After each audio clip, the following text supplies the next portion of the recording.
Hello guys, welcome back to the channel. So this is cleaning my fish tank episode number 2. So you just seen, hopefully you've seen the first episode where I cleaned my goldfish.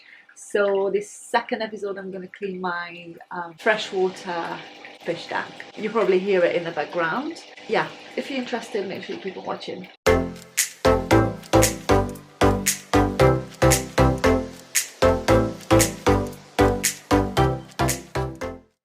Okay, so as you can see, the water level is really low. The last time I cleaned it, I put a little bit lower than I normally do, so it's probably about there. There is a bucket you're going to need. I have all my little things I'm using normally for the little fish. First, before we start, I'm going to give you like a little bit closer look. So as you can see, I've got a Cory cat in there, that little white one and the grey one. And then I have all the platies. The platies born here, so they're all sisters and brothers. And let's have a look from the top. There we go.